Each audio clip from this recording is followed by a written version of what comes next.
नमस्कार दोस्तों। Law of one यानी एक का कानून, या कह लीजिए एक का ज्ञान, या कह लीजिए एक के तरीके, यह उसका 14वें सत्र का दूसरा भाग है। दोहराया जाता है कि इस किताब द्वारा दी गई सभी सूचनाएं और जानकारियां आप जान भी सकते हैं, मान भी सकते हैं, नज़रअंदाज भी कर सकते हैं और सिरे से खारिज या नकार भी सकते हैं, क्योंकि यह आपकी फ्री विल है जो कि अनंत रचयिता द्वारा आपको दी गई है। एक बात और कही जाती है कि लॉ ऑफ वन पूरी तरह से सबके लिए फ्री है। यदि कोई इकाई या व्यक्ति इसको निजी स्वार्थ के लिए इस्तेमाल करे तो वह उसकी व्यक्तिगत जिम्मेदारी होगी। तो दोस्तों, पहला सवाल इसमें डॉन करते हैं। 75,000 वर्ष की अवधि के प्रारंभ में अगर वापस जाएं तो 25,000 वर्ष के प्रारंभ के बाद कटाई हो रही थी, जो कि 50,000 वर्ष पहले होगी। क्या आप मुझे बता सकते हैं कि उस समय हमारे ग्रह से कितने लोगों की कटाई हुई थी? तो वो कह रहे हैं कि देखो, हमारी अगर 3 साइकिलें हैं, ठीक है, तो पूरी एक एक ये तीन भागों में बटी होती है। 25,000 की एक साइकिल यानी एक युग, 25,000 का दूसरा युग, 25,000 का तीसरा युग। ये छोटे छोटे युग होते हैं और इनको बड़ा मिला के एक बनता है मास्टर युग, जो कि 75,000 साल का होता है। तो यहाँ पे जो सवाल कर रहे हैं डॉन, वो ये कह रहे हैं कि तो जो पहला 25,000 साल निकला होगा, क्या उसके बाद हार्वेस्टिंग हुई थी, यानी कटाई हुई थी, यानी क्या सतयुग में लोग गए थे? तो रा जवाब देते हैं, कहते कोई कटाई नहीं हुई थी। तो अगला सवाल डॉन करते हैं, कटाई नहीं हुई? लगभग 25,000 साल पहले क्या कोई कटाई हुई थी? तो रा कहते हैं, दूसरे चक्र के बाद के हिस्से में एक कटाई शुरू हुई थी, जिसमें व्यक्तियों को बुद्धिमान अनंतता का प्रवेश द्वार मिल गया। उस समय की कटाई हालांकि बहुत छोटी थी। वे दूसरों की सेवा के लिए अत्यधिक झुकाव वाले थे, जिन्हें अब प्रमुख चक्र को दोहराना था। इसलिए ये व्यक्ति तीसरी घनत्वता में ही बने रहे, हालांकि वे किसी भी क्षण वर्तमान सांठगांठ में बुद्धिमान अनंतता के उपयोग के माध्यम से इस घनत्वता को छोड़ सकते हैं। तो दोस्तों, यहाँ पे राय ये कह रहे हैं कि देखो, जब पहली वाली जब 25,000 साल की निकल गया ना युग, उसमें तो कोई कटाई नहीं हुई, क्योंकि उस लेवल पे पहुंच ही नहीं पाए थे लोग कि भाई अध्यात्म का मतलब अध्यात्म की प्रैक्टिस हो सकता है कर रहे हो, लेकिन उस लेवल पे नहीं पहुंच पाए थे कि उनकी कटाई हो पाए, यानी दूसरों की सेवा के रास्ते। हो सकता है सीख रहे हो, बाद में ना सिखाया हो दूसरों को, तो दूसरों की सेवा का रास्ता कर ही नहीं पाए वो। जैसा कि राह ने इस किताब में कहा, यदि तुमने कुछ सीखा और दूसरों को नहीं सिखाया तो तुमने कोई सेवा नहीं की। तो इसी वजह से हो सकता है उस टाइम पर नहीं हुई हो। तो यहाँ पर वो ये कह रहे हैं कि देखो, हालांकि उनका जो सेकेंड जो दूसरा युग निकला, मतलब दूसरी 25,000 साल की साइकिल जो थी, पहली 25 निकल गई, फिर आई दूसरी 25। दूसरी 25,000 साल की जो साइकिल आई, उसके अंदर वो कह रहे हैं कि कुछ थे जिनकी कटाई हो सकती थी, परंतु वो दूसरों की सेवा के झुकाव में कुछ ज़्यादा ही थे कि नहीं, हम अभी अपनी कटाई नहीं करवाएंगे, हम बाद में अपनी कटाई करवाएंगे। तो वो यहीं पर ही रुक गए और दूसरों की सेवा के लिए यहाँ पर रुक कर उन्होंने दूसरों की मदद करना ही पसंद किया कि नहीं, हम दूसरों की सेवा करेंगे और हमने जो सीखा है अब हम दूसरों को सिखाएंगे। तो इसी काम के लिए वो रुक गए थे। तो इसलिए वो कह रहे हैं ना कि हालांकि, लेकिन इसमें ये भी कह रहे हैं वो कि वो जब भी चाहें उसके बाद, अभी भी उन्होंने कहा है कि वो अपनी ज़िंदगी दोबारा रिपीट कर रहे हैं यहाँ पे, लेकिन वो जब चाहें ना अब दोबारा मतलब अपनी कटाई करवा सकते हैं और यहाँ से जा सकते हैं, ऐसा कुछ नहीं है उनके लिए, कुछ वो नहीं है हार्ड एंड फास्ट रूल। तो खैर, अगला सवाल डॉन करते हैं। फिर 25,000 साल पहले की फसल जो व्यक्ति चौथी घनत्वता में जा सकते थे, वे ग्रह की बाकी आबादी की सेवा के लिए यहीं रह गए, क्या ये सही है? तो रा कहते हैं यह सही है। इस प्रकार कोई फसल नहीं थी, लेकिन फसल योग्य व्यक्ति थे जिन्होंने चौथे आयाम में अपने प्रवेश के इस तरीके को चुना। हाँ, तो रा यहाँ पर ये कह रहे हैं कि देखो, वैसे तो कोई फसल नहीं थी क्योंकि भाई कोई जाना ही नहीं चाहता था, कह रहे, लेकिन फसल के लायक थे लोग, मतलब वो चाहते तो अपनी कटाई करवा के अपने जा सकते थे, ठीक है, अपना हार्वेस्टिंग करा के अपना निकल सकते थे कि भाई चलो अगला युग है, उसके अंदर अपना सतयुग मिलेगा अपने को, अपन निकलते हैं यहाँ से। लेकिन वो गए नहीं, कहते उन्होंने यहीं पे रह के ये इस तरीके को चुना कि अब हम चौथे युग मतलब जो अगले युग में भी जाएंगे ना दोस्तों, अगले युग में भी ना अलग अलग लेवल्स होते हैं। तो हो सकता है वो इस वजह से रुक गए हों कि नहीं, जब अगले युग में भी अलग अलग लेवल्स हैं तो क्यों ना हम यहीं रह के वहाँ के अलग अलग लेवल्स के लिए भी यहीं से तैयारी कर लेते हैं। एंटर तो कर ही चुके हैं, लेकिन चलो कोई नहीं, यहीं रुक के अभी आगे की भी तैयारी करते हैं। और तो वो इस वजह से रुक गए थे। तो अगला सवाल डॉन करते हैं। तब पिछले 23,000 वर्षों से आप कुल 75,000 वर्षों के चक्र के अंत में अधिक से अधिक फसल पैदा करने के लिए सक्रिय रूप से काम कर रहे हैं। क्या आप एक के ज्ञान के संबंध में बता सकते हैं कि आप ऐसा क्यों कर रहे हैं? बस एक बयान के रूप में आप इसका कारण बता दीजिए। तो रा कहते हैं, हम रा नामक सामाजिक सामूहिकता के लिए बोलते हैं। हम आपकी सहायता के लिए आपके बीच आए हैं। सेवा में हमारे प्रयासों को विकृत कर दिया गया था। तब हमारी इच्छा है कि जहां तक संभव हो हमारी जानकारी और मार्गदर्शन को गलत तरीके से पढ़ने वालों के कारण होने वाली विकृति को समाप्त किया जाए। परिसंघ यानी महासंघ के इस प्रयास का सामान्य कारण सेवा है, जो एक के ज्ञान का एक प्रारंभिक विरूपण है। यदि आप इस तीसरी घनत्वता की एनालॉजी या सादृश्य को स्वीकार करेंगे तो सृष्टि का एक प्राणी एक शरीर के अंग के समान है। क्या हम पैर में दर्द को नजरअंदाज करेंगे? त्वचा पर खरोंच, एक कट जो सड़ रहा है? नहीं, किसी कॉल को अनदेखा करना नहीं है। हम दुख के प्राणी, दुख को ठीक करने के प्रयास की अपनी सेवा के रूप में चुनते हैं, जिसे हम भौतिक शरीर के दर्द के अनुरूप कह रहे हैं। तो दोस्तों यहाँ पे पता है रा क्या कह रहे हैं? रा ये कह रहे हैं कि देखो भाई, हम जो है यहाँ पर रुक कर हमने पहले तुम लोगों को एक का ज्ञान दिया था। हमने हर मतलब वो बट गया, हर धर्म में अलग अलग हो गया। अब किसी धर्म में उन्होंने कहा अल्लाह एक है, किसी धर्म में उन्होंने कहा जी जीसस भी कह के गए कि creator is only one, I am the father, I am the son. और उधर से क्या कहते हैं, हमारे नानक जी भी कह के गए, क्या कहते हैं, ओमकार एक सतनाम। हमारे धर्म में भी, हिंदू धर्म में भी अगर देखा जाए, हमारे क्या, हम तो सर्व धर्म को मानते हैं, तो हिंदू धर्म में भी अगर देखा जाए तो वहां पर भी ये कहा गया है कि भाई वो एक ही है, जो भी है वो एक ही है। यानी वो फील्ड्स ही हैं, वो उनका कोई रूप नहीं है, यही है रचयिता। और ये बहुत पावरफुल है, इसकी शक्ति का अंदाजा लगाना बहुत मुश्किल है। तो यहां पर क्या कहते हैं, राय ये कह रहे हैं कि देखो भाई, हम तो आपकी मदद करने के लिए रुक गए क्योंकि हमने तो सबको दिया था, पर ये विभाजन हो गया। और जब ये विभाजन हुआ ना, तो हम ये ठीक करने के लिए आए कि भाई इस विभाजन को जितना हो सके उतना कम कर सकें।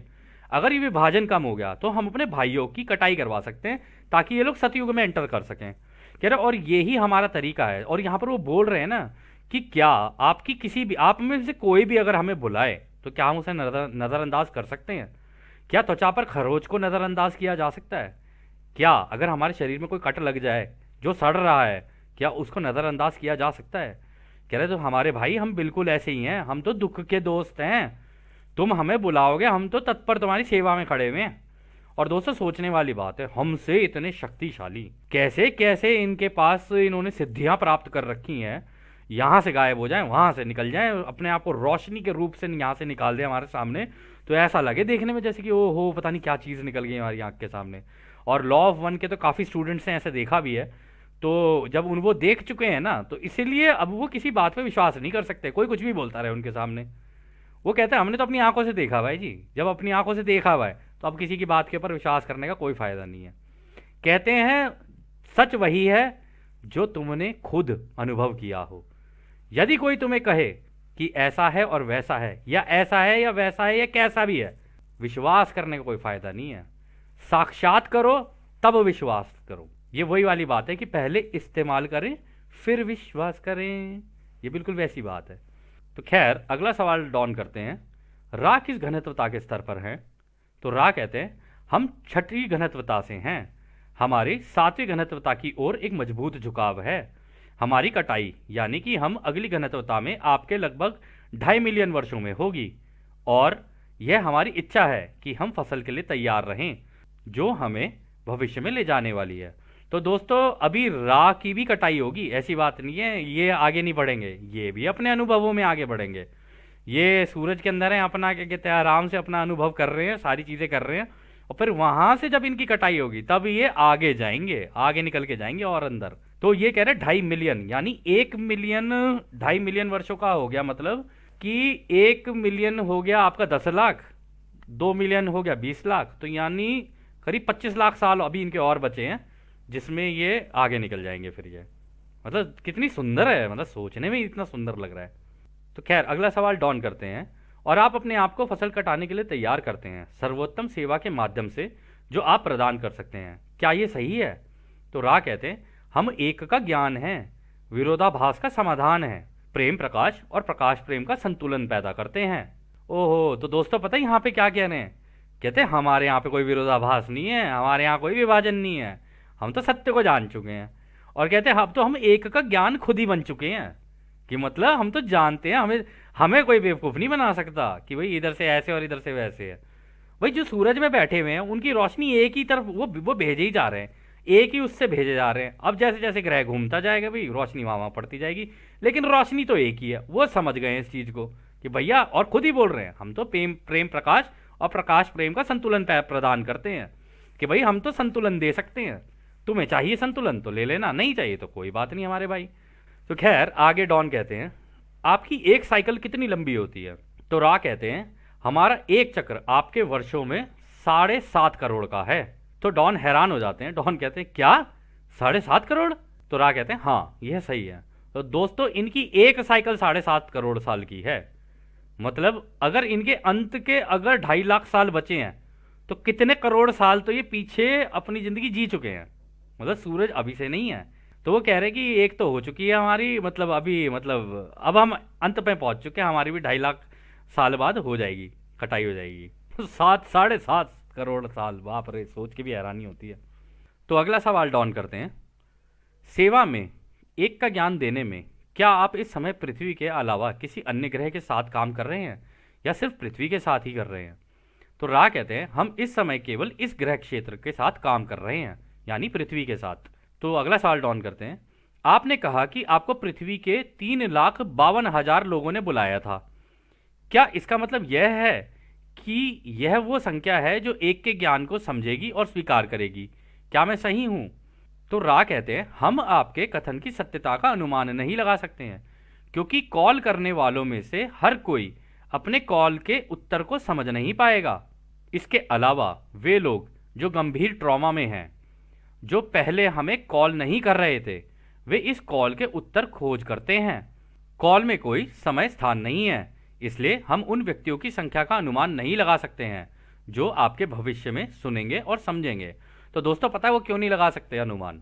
अनुमान लगाना इसलिए मुश्किल है क्योंकि आपको याद होगा हम लोगों ने वो दिखाया था ना कि पृथ्वी की एक वो होती है, क्या कहते हैं, पृथ्वी एक उसके ऊपर टिकी होती है, एक लाइन के ऊपर टिकी होती है, वो घड़ी की तरह काम करती है, टक टक टक टक। अब जब तक पूरी घड़ी नीचे नहीं गिर जाएगी ना, वो समय टंग करके नहीं बच जाएगा ना, तब तक पूरी कैलकुलेशन नहीं होगी कि भाई कितने लोग हैं जिन्होंने एक्चुअली में कॉल किया हुआ है। लेकिन कॉल इसी तरीके से चलती है। इससे एक चीज़ हमें याद आई जो हम आपको बता सकते हैं कि कॉल कॉल का जो तरीका होता है ना वो ये होता है कि देखो, आप कॉलिंग आप चाहो तो आराम से मन में भी कर सकते हो, आप बाहर खड़े हो के आसमान की तरफ देखते हुए भी कर सकते हो, और ऐसे बुला भी सकते हो कि हमारे भाइयों, हमारे महासंघ के भाइयों, जो उस अनंत, हमारे एक अनंत रचयिता के प्रेम और रोशनी में उसकी सेवा करते हो, हम आपको आमंत्रित करते हैं अपने अनंत रचयिता के प्रेम और रोशनी में। तो आप आसमान में देखेंगे तो हो सकता है अगर आपके अंदर बिना भेदभाव और बिना विभाजन के अगर आप ये करेंगे तो हो सकता है आपके साथ ऐसा हो जाए। और दूसरी चीज़, जब ये कॉलिंग होती है ना, रचयिता को पता है कैसे दिखता है? रचयिता को ऐसे दिखता है, ये बिल्कुल लॉ ऑफ स्क्वायर्स लगती है इसके अंदर। अब हम ये आपको इसलिए बताते हैं कि देखो लॉ ऑफ स्क्वायर्स इसमें कैसे लगती है।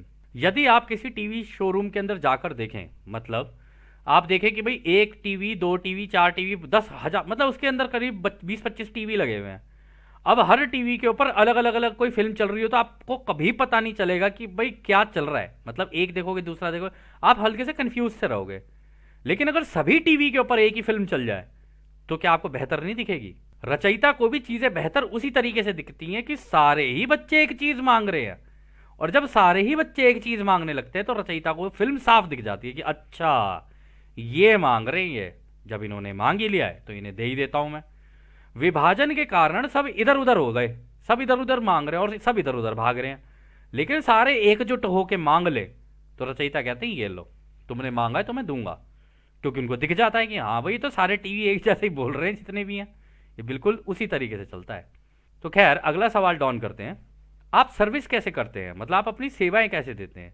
आपने पिछले 2300 वर्षों में एक के ज्ञान को कैसे साझा किया है? आपने पृथ्वी के लोगों को यह ज्ञान कैसे प्रदान किया है? तो राह कहते हैं, हमने इस तरह के चैनलों का उपयोग किया है जैसे कि तुम हो, लेकिन ज़्यादातर मामलों में चैनल हमारी पहचान या अस्तित्व के बारे में जागरूक हुए बिना सपनों और दूरदर्शिता यानी विजन से प्रेरित महसूस करते हैं। लेकिन इस विशेष समूह को ऐसे संपर्क को पहचानने के लिए विशेष रूप से प्रशिक्षित किया गया है। यह इस समूह को सूचना के एक फोकल या कंपन स्रोत के बारे में जागरूक होने में सक्षम बनाता है। तो दोस्तों पता है वो क्या क्या कह रहे हैं? कह रहे कि पहले के ज़माने में तो हम लोग ये करते थे, मतलब 2300 साल पहले तो हम लोग ये करते थे कि भाई मान लो कोई अपनी उसमें ध्यान अवस्था में बैठा है, दूरदर्शिता कह लो या दिव्य दृष्टि कह लो। दूरदर्शिता यहाँ पे जो उन्होंने बोला ना, आपको आपने सुना होगा दिव्य दृष्टि, है ना? पहले के ज़माने में भी होती थी, और रामायण में भी आपने सुना होगा कि भाई प्रभु राम के पास भी दिव्य दृष्टि थी, है ना? तो ये क्या कहते हैं, दिव्य दृष्टि पता है कैसे काम करती है? इसे रिमोट व्यूइंग बोलते हैं अंग्रेजी में। यदि आप ध्यान अवस्था में चले जाओ तो आपकी आंखों के सामने ना विजन आने शुरू होंगे। या तो विजन आ जाएंगे, जैसे हमने बताया चिकोटी काट लेगी या कुछ हो जाएगा, या खुशबू आनी आ जाएगी, या कहीं पर भी एकदम कंपनता महसूस होगी सर के अंदर या सर के पीछे या सर के ऊपर या कानों के आसपास, जैसे किसी ने कानों पे जैसे टच करके कोई चला गया हो आपको। ठीक है, तो इस तरीके से ऐसा महसूस होगा। तो उस टाइम पे मुस्कुराहट भी आ जाती है खैर चेहरे पर। तो वो कहते हैं हाँ, या तो हमने सपनों के द्वारा दिए, कि लोग जो सपनों में थे सपनों के द्वारा भी दे देते हैं ये, इसलिए कहते हैं अपने सपनों के ऊपर खूब ध्यान रखना चाहिए। आप इन्हें कहेंगे ना, आप हमें हमें हमारे सपनों में दे देना इन्फॉर्मेशन, तो सपनों में भी इन्फॉर्मेशन दे देते हैं ये आपको। बट वही है, मांगोगे तो मिलेगा, नहीं मांगोगे तो कुछ भी नहीं मिलना। और ये जो दिव्य दृष्टि है वो आप ध्यान अवस्था में जाके कोई भी कर सकता है। ये ऐसा नहीं है कि आपको कोई बहुत बड़ा सक्षम होने की जरूरत है इसके लिए, कि अरे जी मेरे से तो होगा नहीं, ये नहीं, एक बार नहीं होगा, दूसरी बार नहीं होगा, तीसरी बार नहीं होगा, चौथी बार पांचवी बार हो जाता है। ये अभ्यास होता है। हम लोगों को जितना हम लोगों ने मेडिटेशन के बारे में पढ़ा, हमको एक चीज समझ में आई, मेडिटेशन कुछ भी नहीं है, अभ्यास है बस। कहते हैं करत करत अभ्यास के जड़मति हो सुजान, मतलब कि जितना तुम प्रैक्टिस करते रहोगे ना, तुम उस चीज में सक्षम हो जाओगे। अब फिर वो चाहे क्रिकेट खेल लो, फुटबॉल खेल लो, या ध्यान कर लो, कुछ भी कर लो, आप सक्षम हो जाओगे उसके अंदर। तो वो यहाँ पर वो यही कह रहे हैं कि इस तरीके, ये तरीके हैं जिससे हम लोगों ने सूचनाएं दी। कह रहे लेकिन ये जो ये क्या कहते हैं, जिम और ये कार्ला और ये डॉन, इन तीनों को तो हम लोगों ने ट्रेन किया इसके लिए।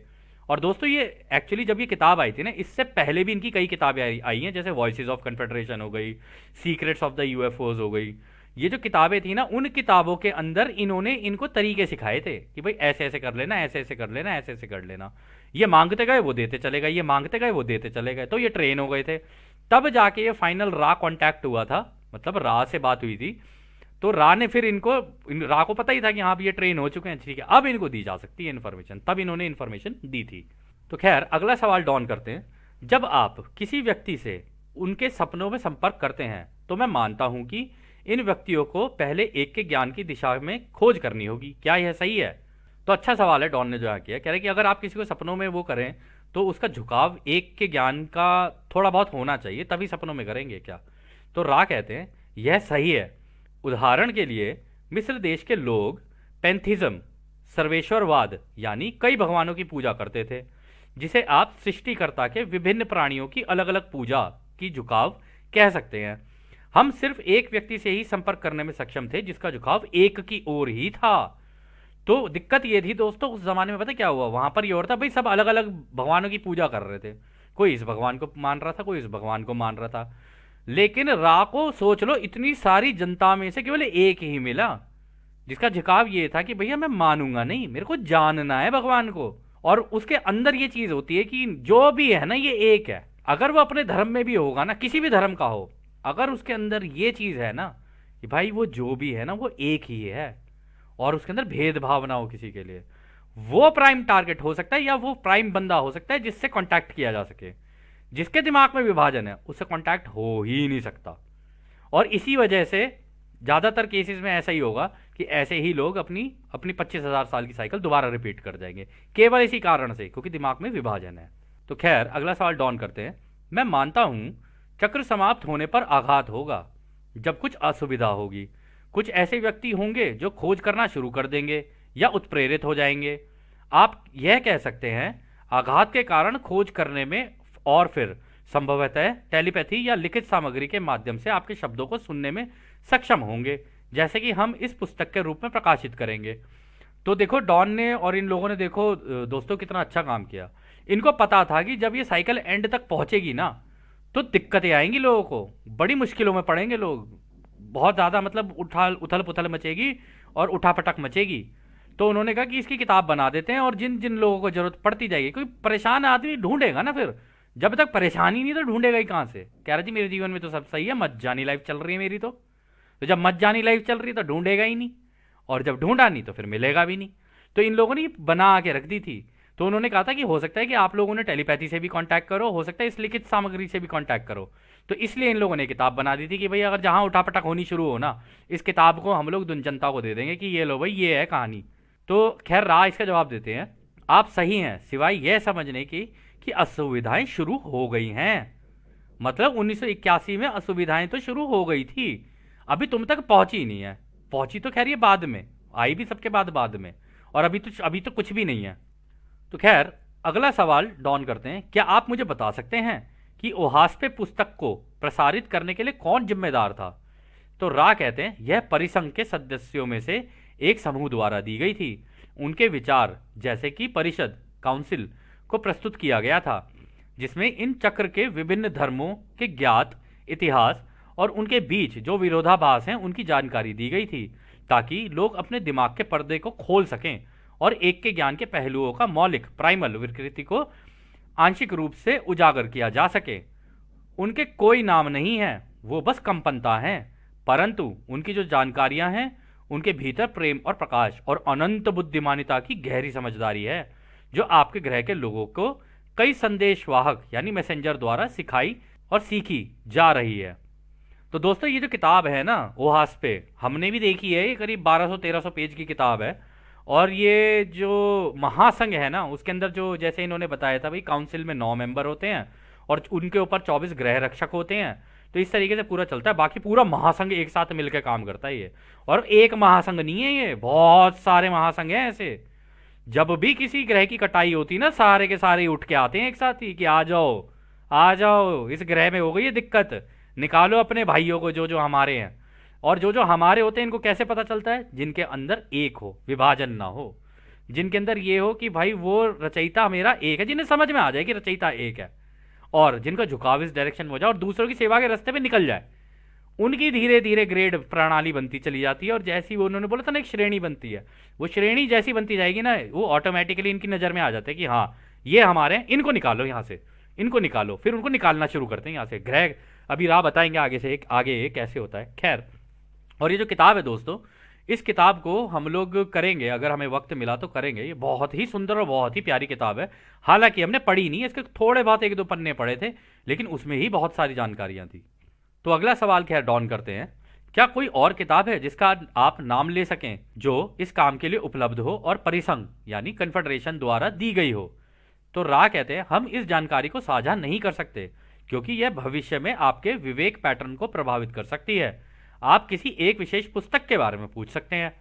विवेक पैटर्न का मतलब समझ रहे हैं दोस्तों? कहते हैं कि हमने किताबें तो बहुत, यहाँ पे इंफॉर्मेशन तो बहुत दी है अलग अलग किताबों में, कह रहे लेकिन अगर वो सारी तुम्हारे सामने आ गई ना तो तुम अपना विवेक खो दोगे। कह रहे इसलिए हम लोग तुम्हें वो सारी की सारी इंफॉर्मेशन नहीं दे सकते, और तुम्हारे भविष्य को तो हम बिल्कुल भी वो नहीं कर सकते। तुम्हारी जिंदगी जैसे चल रही है तुम डिसाइड करो कि तुम्हें क्या करना है। तो अगला सवाल डॉन करते हैं, द यूरेंथिया बुक, जिसे मैंने पढ़ा नहीं है, किसने दिया? तो दोस्तों एक किताब है जिसका नाम है यूरेंथिया, वो उसी के बारे में बात चल रही है। तो राह कहते हैं यह पृथ्वी की आंतरिक परतों यानी पाताल लोक के अलग अलग प्राणियों की एक श्रृंखला द्वारा दिया गया, जो कि अभी जीवित नहीं है। यह सामग्री परिषद द्वारा पारित नहीं की गई थी। तो दोस्तों ये पता है किसकी बात कर रहे हैं पाताल लोक में? ये उनकी बात कर रहे हैं जो लोग मर तो चुके हैं लेकिन अभी नीचे पाताल लोक में हैं अभी, क्योंकि अलग अलग लोक है। जैसे उन्होंने बताया ना एस्ट्रल प्लेन्स, पहले पाताल लोक में आएंगे, फिर पाताल लोक से हल्का सा ऊपर जाएंगे, फिर हल्का सा ऊपर, फिर बाहर निकलेंगे, हीलिंग होगी, फिर ऐसे ऐसे करके आगे निकलेंगे। कह रहे कि उन लोगों ने ये जानकारी दी थी मरने के बाद। कह रहे लेकिन ये जानकारी परिसंघ ने यानी महासंघ ने पारित नहीं की है कि भाई ये अलाउ कर दियो कि यहाँ दे दो, क्योंकि उनकी जानकारी सीमित है। ठीक है, उनकी जानकारी सीमित है। महासंघ को पूरा ज्ञान है, पूरे ब्रह्मांड की नॉलेज है, वो तो कहीं से भी निकाल के दे सकते हैं, वो तो खुद रचयिता के दिमाग से निकाल के दे सकते हैं ना। तो खैर अगला सवाल डॉन करते हैं, एडगर केसी सामग्री में एडगर केसी के माध्यम से किसने बात की थी? तो रा कहते हैं एडगर केसी के माध्यम से किसी भी इकाई ने बात नहीं की। तो दोस्तों एडगर केसी भी ना अपने टाइम का एक, इसको बोला जाता था कि हाँ ये फ्यूचर बताया था, जैसे नॉस्ट्राडामस और ये सारे थे। तो एडगर केसी भी ऐसा ही था। तो वो कह रहे थे कि एडगर केसी को हम में से तो किसी ने नहीं दी। तो डॉन कहते हैं एडगर केसी ने जो चैनलिंग की थी उसकी जानकारी कहाँ से आई? तो रा कहते हैं हम पहले ही बता चुके हैं कि अनंत बुद्धिमानिता को 8वें घनत्वता या अष्टक से बुद्धिमान ऊर्जा में लाया जा सकता है। एडगर ने इसी ऊर्जा का उपयोग वर्तमान को देखने के लिए किया। लेकिन वो ऊर्जा आपके अपने ग्रह की थी। आपके लोगों ने इसके लिए जिस शब्द का प्रयोग किया है वह है आक्षिक रिकॉर्ड या हॉल ऑफ रिकॉर्ड्स। ये आखिरी सवाल है जो आप अब पूछ सकते हैं। मतलब ये आखिरी सवाल था दोस्तों इसका। तो यहाँ पे जो वो कह रहे हैं ना कि अनंत बुद्धिमानिता यानी रचयिता के पास जो जानकारियां हैं ना, कह रहे वो आठवीं घनत्वता से खींची जा सकती हैं। मतलब आठवीं घनत्वता का मतलब हो गया जो महासंघ में जो हमारे जो सैटर्न है ना, शनि ग्रह की जो रिंग है, वहां पर जो बैठते हैं ना, वहां पर आठवीं घनत्वता के भी बैठते हैं, ठीक है ना। तो उनसे ली जा सकती है, लेकिन वो एक ऊर्जा के रूप में आती है।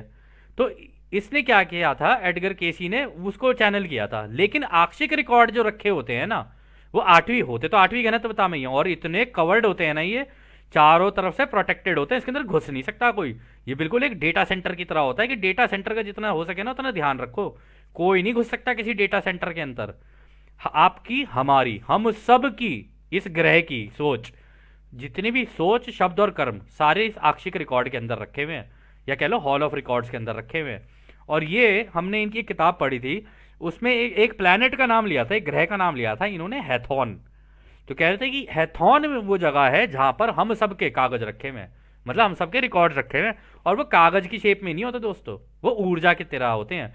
छोटे से होंगे बिल्कुल, एकदम जैसे हम आंख मूंदते हैं और वो ऊर्जा सी नहीं आती, वैसे होंगे। जैसे ही उसको पकड़ोगे, खोलोगे ना, एकदम से आंख के सामने आपके आप पूरी फिल्म चलनी शुरू हो जाएगी। इतनी प्यारी होती है ये। और ये जो आक्षिक रिकॉर्ड होते हैं ना, अगर आप नोटिस करो ना, हमारा जैसे सर्च इंजन होते हैं ना, अब नाम तो नहीं ले सकते हम किसी का, सर्च इंजन वो होते हैं जिसमें आप टाइप करते हो, फिर एंटर मारते हो, फिर वहां से इन्फॉर्मेशन निकल के आती है। तो आप उनके देखोगे ना, आप वहां पर भी यही कर रहे होते हो, ठीक है ना। जो एआई को जो जन्म दिया है वो हम ही लोगों ने दिया है, अपने ही सोच। पहले हम सोचते हैं, फिर उसमें शब्द डालते हैं, फिर उसमें एंटर मारते हैं, फिर इन्फॉर्मेशन निकल आती है। तो जो इन्फॉर्मेशन आप ढूंढ रहे होते हो ना, वो किसी ने तो डाली होती है। इसी तरीके से वो पूरा का पूरा रिकॉर्ड बनता चला जाता है, इसी तरीके से एआई बन जाता है, ठीक है ना। वो आर्टिफिशियल और ये प्योर रियल होता है, ये आक्षिक रिकॉर्ड या कह लो हॉल ऑफ रिकॉर्ड्स। तो खैर दोस्तों, इस सत्र को अब हम यहीं समाप्त करते हैं। ये 14वां सत्र यहीं समाप्त होता है।